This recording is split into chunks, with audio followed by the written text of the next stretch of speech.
नमस्कार, स्वागत है आपका एबीपी न्यूज में। मैं अखिलेश आनंद हूं। द इनसाइड स्टोरी में आज खास पेशकश ब्लैक माफिया के काले साम्राज्य पर अब तक का सनसनीखेज खुलासा आप देखने वाले हैं। ब्लैक एम्पायर, काला साम्राज्य, माफिया डॉन अतीक अहमद की काली दुनिया का काला संसार। जी हां, आपके सामने इनसाइड स्टोरी में आज एक बहुत बड़ा खुलासा होने वाला है। मैं अखिलेश आनंद हूं। अतीक अहमद यूं तो मिट्टी में मिल चुका है, लेकिन क्राइम की दुनिया के ऐसे कई काले अध्याय उसके अब सामने आ रहे हैं जो बहुत चौंकाने वाले हैं। अब हम वो खुलासा आपको दिखाने जा रहे हैं जिसे देखकर आपकी आंखें फटी की फटी रह जाएंगी।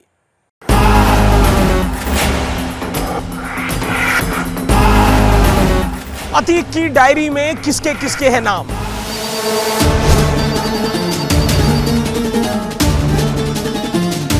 अतीक की डायरी में किस किस के फोन नंबर?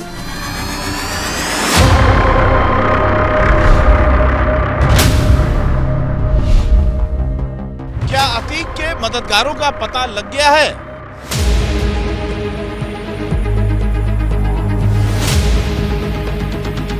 क्या ब्लैक डायरी से सारे सीक्रेट खुलने वाले हैं? नहीं ले गए तो नहीं गए। मेन बात यह है कि गुड्डू मुस्लिम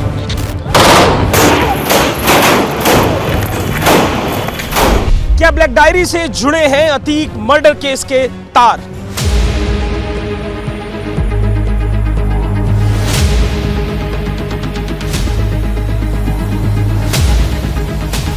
क्या शाइस्ता ने संभाल रखी थी अतीक के काले साम्राज्य की कमान?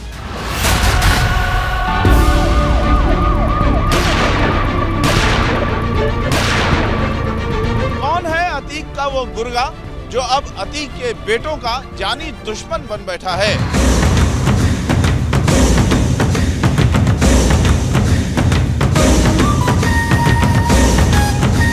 आज अतीक की सीक्रेट डायरी का एक एक पन्ना खुलेगा।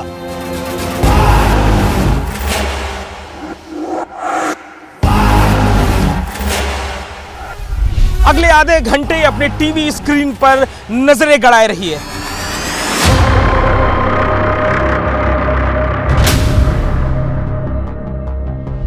आज अतीक मर्डर केस के बड़े बड़े राज खुलने वाले हैं।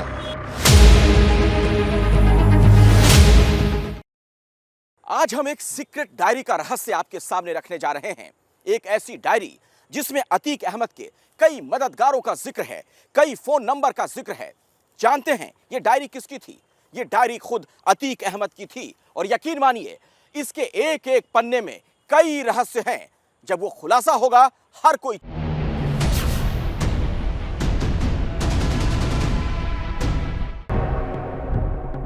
दिल्ली, देश की राजधानी, यहां भी अतीक का धंधा था।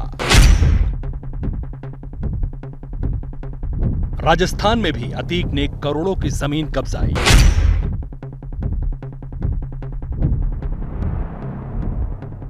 गुजरात में अतीक का धंधा फला फूला।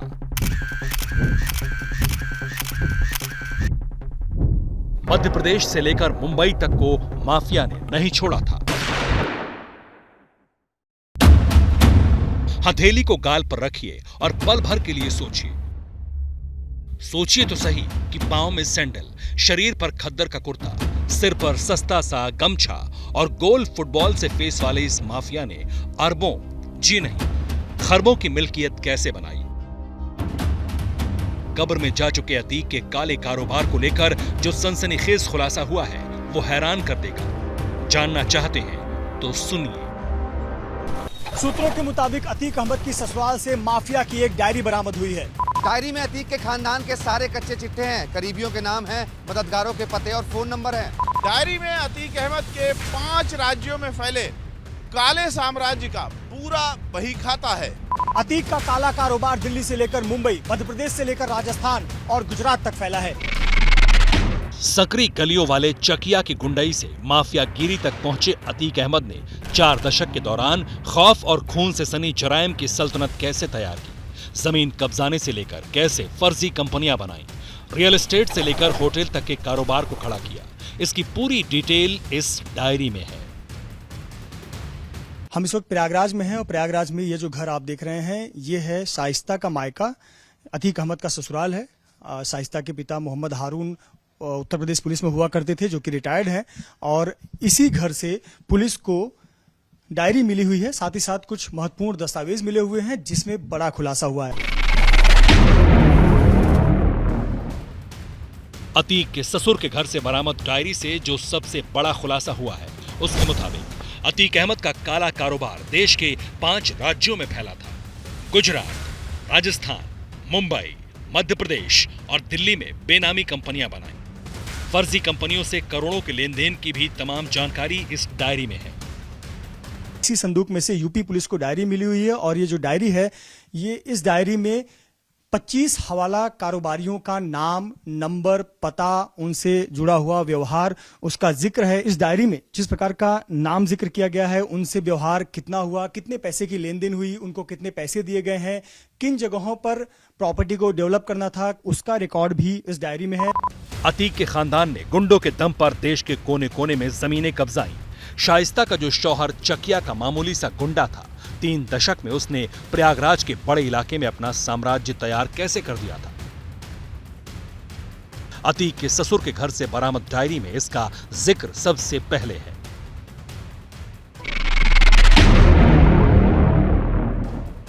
सूत्रों के मुताबिक डायरी में कौशांबी में करीब 1000 बीघा से ऊपर जमीन पर तमाम प्रोजेक्ट से जुड़े लेन देन का जिक्र किया है। कौशांबी के बिरमपुर गांव में 2 भाइयों इमरान और जीशान के साथ मोहम्मद मुस्लिम के साथ अतीक की हिस्सेदारी थी। इन्हीं के साथ मिलकर Atiq Alina city phase 1, phase 2 को तामीर करने का ख्वाब देख रहा था। कौशांबी के ही बक्सी और दामपुर गांव में अहमद सिटी बनाई जा रही थी।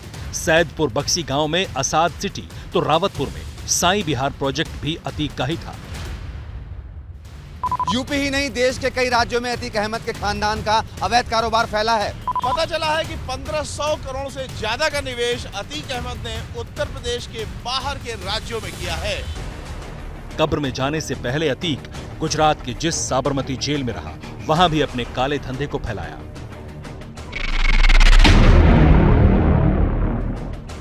अहमदाबाद के नजीर बोरा और अली रजा के जरिए अतीक अहमद ने करोड़ों रुपए का निवेश किया। नजीर बोरा भी अतीक के साथ साबरमती जेल में बंद रह चुका है। एसटीएफ और प्रयागराज पुलिस को राजस्थान में भी अतीक अहमद के करोड़ों के निवेश के सबूत मिले। माउंट आबू में एक होटल के मालिक बॉबी के साथ अतीक अहमद कोई बड़ा कारोबार कर रहा था। इसके अलावा अजमेर के एक होटल में भी पार्टनरशिप के पुख्ता सबूत हाथ लगे हैं। सवाल ये है, अतीक का काला धंधा कैसे चलता था? आखिर कैसे एक माफिया ने दौलत का अकूत साम्राज्य खड़ा किया? जवाब है फर्जी कंपनियां, जिसका पूरा हिसाब अतीक के ससुर के घर से मिली डायरी के एक एक पन्ने पर दर्ज है।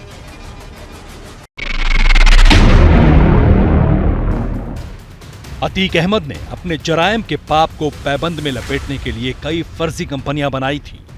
फना associates private limited, Jafri state limited, MJ infra green private limited, MJ infra land LLP, MJ infra housing private limited, MJ infra state private limited और F&A एसोसिएट्स प्राइवेट लिमिटेड। सुनने में ये नाम भले ही किसी मल्टीनेशनल कंपनी की तरह लगते हों, असल में ये अतीक और अशरफ के काले कारोबार का बही खाता है। इन्हीं कंपनियों के नाम पर अतीक खानदान ने हजारों किसानों की जमीन पर कब्जा किया। अब वो जमीन उन्होंने कब्जा कर लिया है, एग्रीमेंट करा लिया है। अब वो धमकी देते हैं कि चल के आप उसको रजिस्ट्री कर दो, नहीं तो आप लोग जिंदा नहीं बचोगे, आप लोग को जो है छोड़ा नहीं जाएगा। कौन धमकी देता है आपको? ये अतीक अहमद का जो फाइनेंसर है मोहम्मद मुस्लिम, अबू साद है, एहतियाम हुसैन है। प्रयागराज ही नहीं, यूपी में ऐसे सैकड़ों परिवार हैं जिनकी जिंदगी अतीक के गुंडों ने जहन्नुम बना दी थी। अतीक अहमद कैसे जमीन कब्जाता था, जानना चाहते हैं तो 9 साल पहले की इन तस्वीरों को देखिए। सीसीटीवी में कैद ये तस्वीरें 2014 की हैं। तब यूपी में समाजवादी पार्टी की सरकार थी। अतीक अहमद की गुंडाई चरम पर थी। अपने इलाके के बड़े बंगलों में दबंगई से कब्जा कर लेता था। ऐसी ही एक जमीन कब्जाने अतीक अपने गुर्गों के साथ धूमनगंज पहुंचा था। अतीक 3 गाड़ियों में अपने गुंडों के साथ घर में घुसा और 2 महीने में घर खाली करने की धमकी देकर चला गया। इलाके में 2014 से पहले से रह रहे हैं।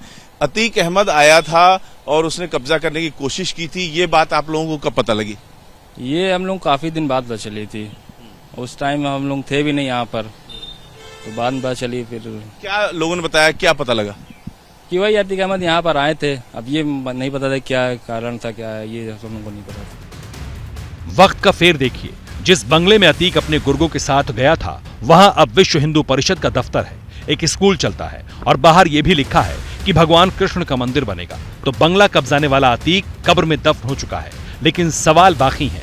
मसलन अतीक को शह देने वाले कितने किरदार अभी बाकी हैं? अतीक के साथ काले कारोबार के हिस्सेदार कौन कौन हैं? माफिया के मारे जाने के बाद अतीक के गुनाहों में बराबर शामिल रहे ज्यादातर अंडरग्राउंड हो चुके हैं। जिनका पता मिल रहा है उन पर बुलडोजर चल रहा है।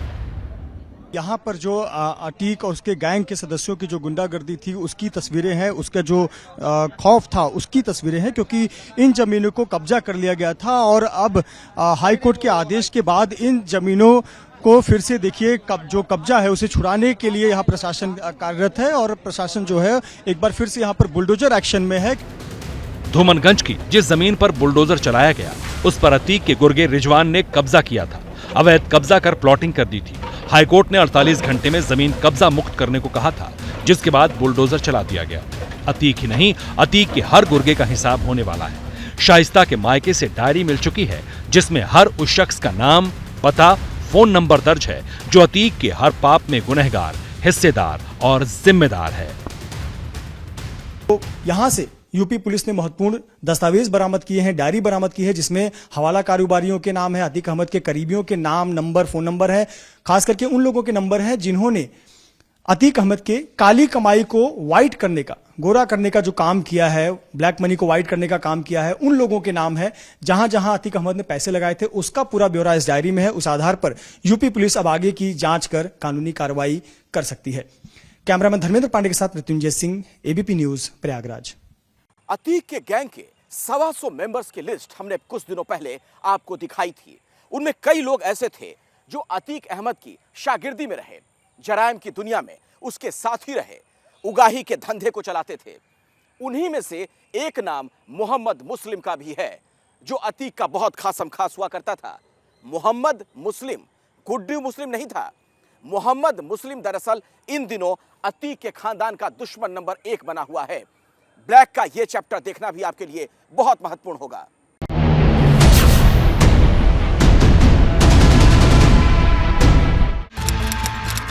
साल 2015, जगह प्रयागराज। सुमन देवी अपनी झोपड़ी के बाहर बैठी थी, तभी गाड़ी पर सवार असलहों से लैस चंद लोग उनके दरवाजे पर पहुंचे। इन लोगों ने सुमन देवी से उनके पति के बारे में पूछताछ की, फिर अतीक का नाम लेकर धमकाया और गरीब परिवार से जमीन का टुकड़ा अपने नाम करने को कहा। अतीक के गुर्गों की सरपरस्ती कर रहा था मोहम्मद मुस्लिम।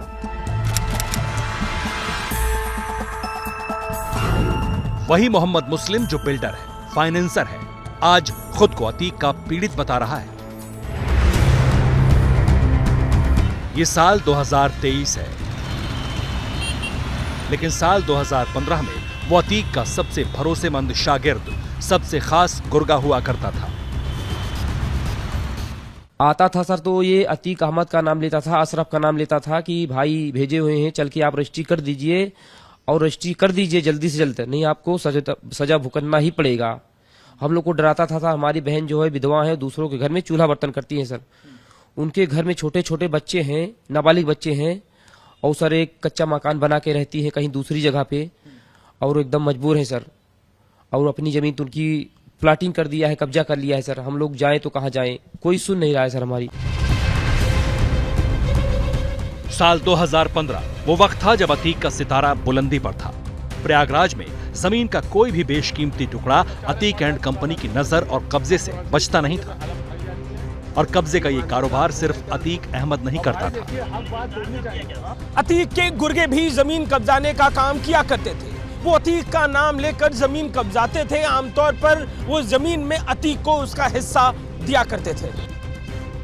अतीक का नाम लेकर धंधा चमकाने वाले गुर्गों में सबसे चर्चित नाम था मोहम्मद मुस्लिम का। प्रयागराज पुलिस ने अतीक गैंग के 66 गुंडों की जो लिस्ट बनाई थी उसमें 38वें नंबर पर मोहम्मद मुस्लिम का नाम दर्ज है। मोहम्मद मुस्लिम प्रयागराज पुलिस का हिस्ट्री शीटर है। प्रयागराज पुलिस ने मोहम्मद मुस्लिम की 145A नंबर से हिस्ट्री शीट खोल रखी है।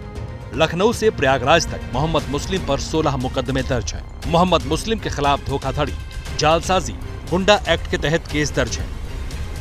मोहम्मद मुस्लिम की काली करतूतों का पूरा चिट्ठा प्रयागराज के खुलदाबाद, करेली, धूमनगंज से लेकर लखनऊ के वजीरगंज थाने की फाइलों में दर्ज है। उसी मोहम्मद मुस्लिम ने खुल्लाबाद थाने में तहरीर दी। मोहम्मद मुस्लिम की यह तहरीर किसी पुराने मामले को लेकर नहीं थी। इस मामले में थोड़ा ट्विस्ट था। वैसे तो पुलिस ने कई बार मोहम्मद मुस्लिम को खुलदाबाद थाने में तलब किया है, लेकिन जब वो खुद खुलदाबाद थाने पहुंचा तो विक्टिम या कहें शिकायतकर्ता की हैसियत से पहुंचा। मोहम्मद मुस्लिम ने खुलदाबाद थाने में अतीक के बेटे उमर अहमद, अली अहमद, असाद कालिया, अजय, एहतशाम और नुसरत के खिलाफ एफआईआर दर्ज कराई। मोहम्मद मुस्लिम ने अपनी शिकायत में 6 साल पहले यानी साल 2013 की उस घटना का जिक्र किया है कि अतीक के बेटों ने मोहम्मद मुस्लिम को अगवा किया था।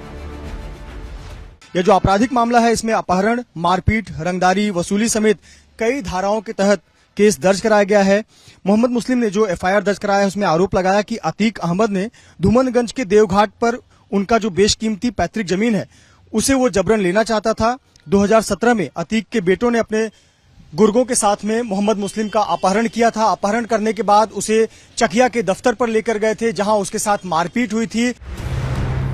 जो कभी अतीक का शागिर्द नंबर 1 था, जो कभी अतीक की हर गुनाह में शामिल था, आज उसने खुद अतीक खानदान के खिलाफ मोर्चा खोल दिया है।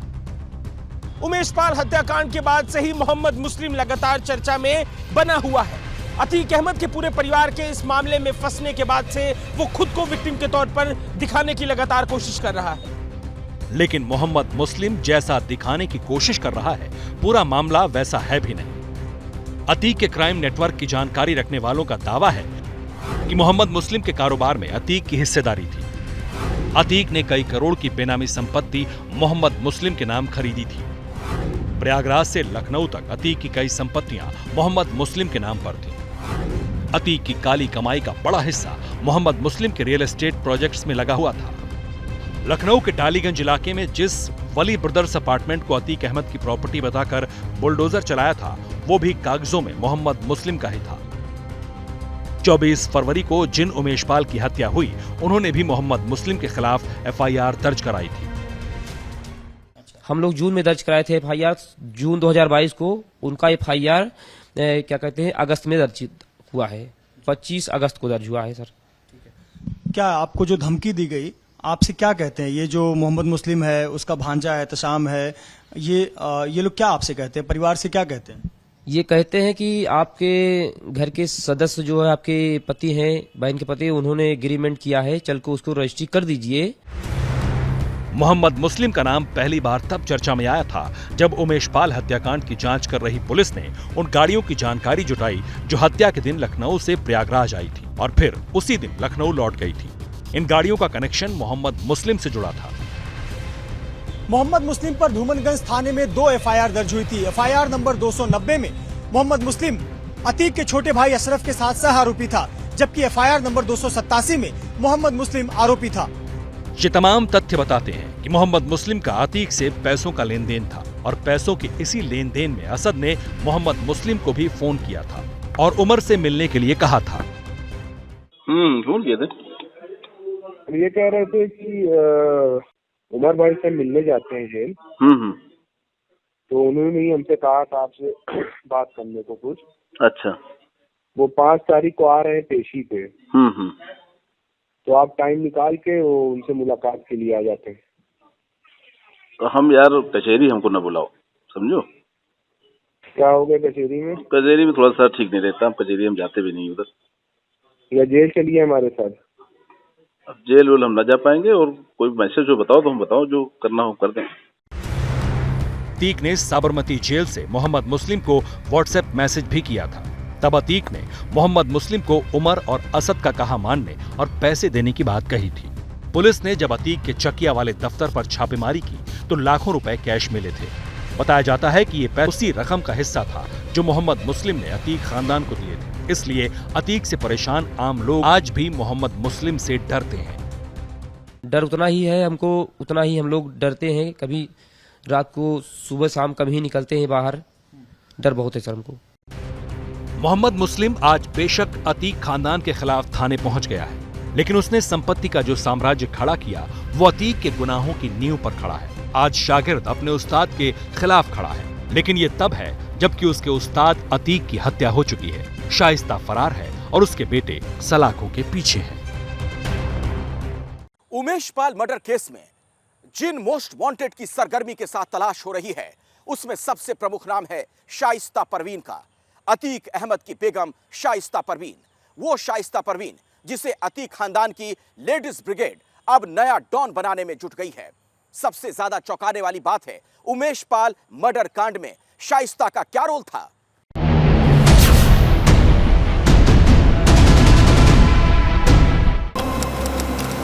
चौबीस फरवरी 2023 प्रयागराज।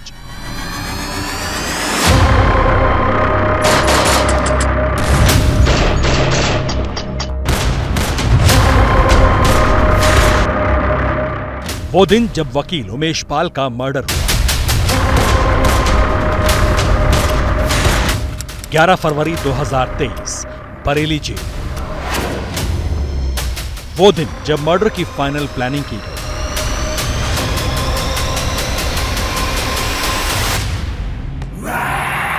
लेकिन 11 फरवरी से 24 फरवरी 2023 के बीच 12 दिनों में क्या हुआ? शूटर्स के लिए बाकी इंतजाम किसने किए? पैसे किसने दिए? इसमें सामने आया है एक नाम, शाइस्ता परवीन, अतीक अहमद की बेगम, अतीक के गुनाहों की साझीदार। जी हाँ, वो शाइस्ता परवीन ही थी जिसने शूटरों के लिए पैसों का इंतजाम किया था। वो शाइस्ता ही थी जिसके दिए पैसे से उमेश पाल मर्डर केस की प्लानिंग हुई। सूत्रों से जो जानकारी मिली है उसके मुताबिक उमेश पाल की हत्या में शामिल शूटर्स को शाइस्ता ने 1 करोड़ 20 लाख रुपए बांटे। ये भी जानकारी मिली है ये पैसे खाड़ी देशों से भेजे गए थे। उमेश पाल के मर्डर से पहले शूटर्स को शाइस्ता की ओर से पार्टी देने की भी खबरें हैं। उमेश पाल मर्डर केस में पुलिस ने शाइस्ता को भी आरोपी बनाया है, लेकिन शाइस्ता ने ये सब किया कैसे? क्या उमेश पाल मर्डर की पूरी प्लानिंग में शाइस्ता भी शामिल थे? इसको लेकर जो खुलासा हुआ है वो बेहद चौंकाने वाला है। सूत्रों के मुताबिक अतीक के जेल में रहने की वजह से उसके काले धंधे की कमान बेगम शाइस्ता परवीन नहीं संभाल रखी थी और हवाला के जरिए वसूली की रकम शाइस्ता ही ले रही थी। जी हाँ, अतीक के अवैध वसूली वाले धंधे को उसकी बीवी शाइस्ता परवीन ऑपरेट कर रही थी।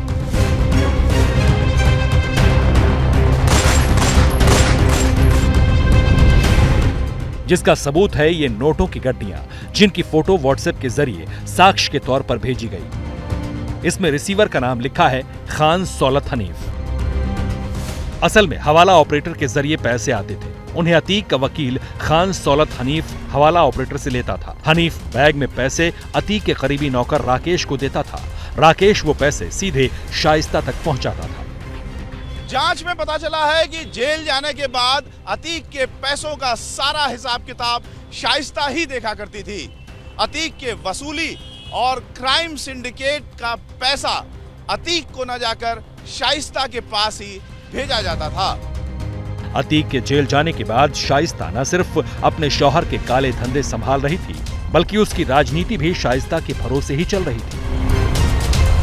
ये लोकसभा चुनाव के दौरान का वीडियो है, जब अतीक जेल में था और शाइस्ता प्रयागराज में गली गली उसका प्रचार कर रही थी। लोगों को अतीक की जेल वाली फोटो वाले पर्चे बांट रही थी। यही नहीं, साल 2021 में शाइस्ता ने जब असदुद्दीन ओवैसी की पार्टी ज्वाइन की तो चकिया में हुई जनसभा में अपने पति अतीक की लिखी चिट्ठी मंच से पढ़ी और अखिलेश यादव पर आरोपों की झड़ी लगा दी कि मैं वो गुण नहीं हूँ जो चीटा खा जाए। आप क्या समझते हो मुझे जेल किसने भेजा? उस वक्त के मुख्यमंत्री अखिलेश यादव जी ने भेजा। लेकिन उमेश पाल मर्डर केस में वांटेड शाइस्ता परवीन तब से फरार चल रही है, जबकि इस बीच उसके शौहर अतीक अहमद और उसके देवर अशरफ की हत्या हो चुकी है। उसका जवान बेटा असद अहमद पुलिस एनकाउंटर में मारा जा चुका है। लेकिन शाइस्ता तब से छिपी हुई है। शाइस्ता पर इनाम की रकम बढ़ाकर 50,000 रुपए की जा चुकी है। शाइस्ता परवीन के खिलाफ पुलिस में कुल 4 मामले दर्ज हैं। अब सबसे बड़ा सवाल ये है कि क्या शाइस्ता लगातार ठिकाने बदल रही है या फिर एक सीक्रेट ठिकाने पर छिपकर बैठी हुई है। शाइस्ता के साथ कौन कौन है और इतने दिनों तक उसकी मदद कौन कर रहा है। शाइस्ता के मददगारों के बारे में जब पुलिस ने खंगालना शुरू किया तो तहकीकात में कई नाम सामने आए। पुलिस के पास उन बदमाशों की पूरी लिस्ट है जिसमें प्रयागराज से लेकर बांदा और मेरठ तक के नाम शामिल हैं। 7 वकील और 20 अन्य लोग शामिल हैं। मिली जानकारी के मुताबिक इन मददगारों से शाइस्ता को आर्थिक मदद भी मिली है, लेकिन चौंकाने वाली एक और जानकारी आई है और वो ये कि अतीक खानदान की लेडी ब्रिगेड अब शाइस्ता को नई डॉन बनाने में जुट गई है। इनमें शामिल है आयशा नूरी, अतीक की बहन, जैनब फातिमा, अशरफ की पत्नी, उजनिला नूरी, शाइस्ता की भांजी, मंतशा नूरी, शाइस्ता की भांजी। वैसे अतीक गैंग में शाइस्ता पहले से ही गॉड मदर टाइप भूमिका में रही है। अगर ऐसे ही चलता रहा तो अतीक की गद्दी की महारानी शाइस्ता ही होगी। अतीक का बमबाज गुड्डू मुस्लिम ऐसा किरदार है जो बहुत ही रहस्यमयी है। उमेश पाल मर्डर कांड के बाद से ही वो भागा फिर रहा है। सवाल ये, आखिर वो कहां है? बार बार दरअसल न सिर्फ वो अपनी लोकेशन बदल रहा है बल्कि हुलिया भी बदल रहा है।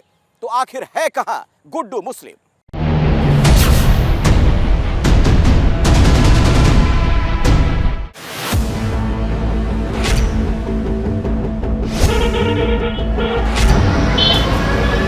पच्चीस जनवरी 2005 प्रयागराज।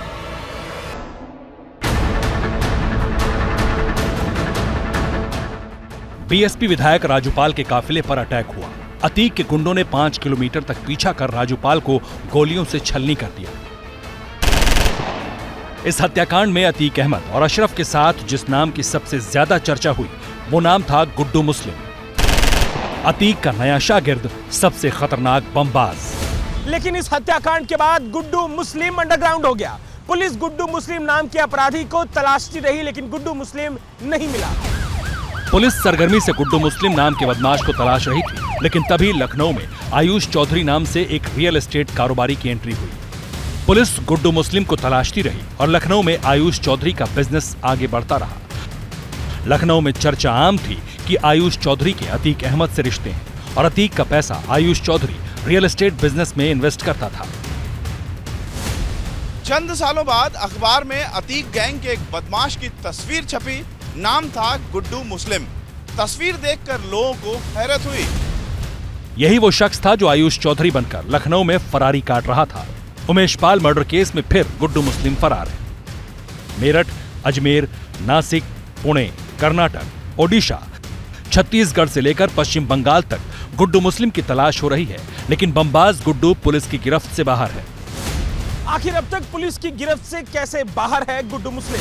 कैसे 63 दिनों से पुलिस को चकमा दे रहा है गुड्डू मुस्लिम? पुलिस से 2 कदम आगे कैसे चल रहा है गुड्डू मुस्लिम? इस रहस्य से पर्दा उठ गया है। गुड्डू की फरारी का राज वही है जो साल 2005 में था, यानी नाम परिवर्तन। चंद दिन पहले बमबाज गुड्डू की लोकेशन पुलिस ने ओडिशा में ट्रैक की थी। पुलिस के मुताबिक गुड्डू ओडिशा में 12 दिन रहा। संदीप कुमार के नाम से ओडिशा में रहा। पुलिस के डर से कपड़ों से भरा बैग छोड़कर भाग गया। ओडिशा में पुलिस ने गुड्डू के करीबी राजा खान को गिरफ्तार किया। पूछताछ में राजा खान ने बताया कि पुलिस से बचने के लिए गुड्डू मुस्लिम ने सिर्फ वेशभूषा ही नहीं बदली है, अपना नाम भी बदल लिया है। सूत्रों के मुताबिक फरारी के दौरान पुलिस से बचने के लिए गुड्डू मुस्लिम हिंदू नाम का सहारा ले रहा है। गुड्डू मुस्लिम ने अब तक बबलू, सुरेंद्र कुमार, संदीप कुमार के नाम से फरारी काटी है। गुड्डू मुस्लिम जब लखनऊ यूनिवर्सिटी में रहता था तब भी उसने हिंदू नाम रखा था। उसके पुराने दोस्तों को बाद में पता चला कि वो मुसलमान है। गुड्डू के पुराने जानकारों के मुताबिक उसे हनुमान चालीसा और गायत्री मंत्र कंठस्थ हैं। वो इसी का फायदा उठाकर लगातार पुलिस और एसटीएफ को चकमा दे रहा है। पुलिस को गुड्डू मुस्लिम की आखिरी लोकेशन छत्तीसगढ़ में मिली थी। पुलिस छत्तीसगढ़ में गुड्डू मुस्लिम को तलाश रही है। सूत्रों के मुताबिक गुड्डू मुस्लिम फरारी काटने के लिए अतीक के नेटवर्क का इस्तेमाल नहीं कर रहा। पुलिस से बचने के लिए गुड्डू मुस्लिम अपने नेटवर्क का यूज कर रहा है। गुड्डू ने कई माफिया सरगनाओं के साथ काम किया है। उसके कई क्राइम सिंडिकेट से अच्छे रिश्ते हैं। शातिर गुड्डू जानता है कि अतीक के नेटवर्क पर पुलिस की पैनी नजर है, इसलिए वो हिंदू नाम का सहारा लेकर अपने सिंडिकेट के जरिए खुद को बचा रहा है। जब तक गुड्डू मुस्लिम पकड़ा नहीं जाता, जब तक शाइस्ता परवीन पकड़ी नहीं जाती, तब तक अतीक अहमद के कई राज रहस्य ही रहेंगे। पुलिस को इन दोनों मोस्ट वांटेड की तलाश है। उम्मीद की जा रही है जैसे ये पकड़े जाएंगे इस मामले में कई चौंकाने वाली जानकारियां और सामने आ सकती हैं। क्या मजबूरी है मेरी, बताइए। मैं अभी आपको बताती हूँ कि मैंने ओए होए होए होए नमकीन के चटकारे लेते हुए टकटकी मार के डिबेट शो को पॉज रिपीट कर करके देख रहे हैं जोगिंदर जी। इनकी तरह आप भी देखें अपनी फेवरेट डिबेट्स को रिपीट कर और डाउनलोड कीजिए एबीपी लाइव ऐप अपने स्मार्ट टीवी पर।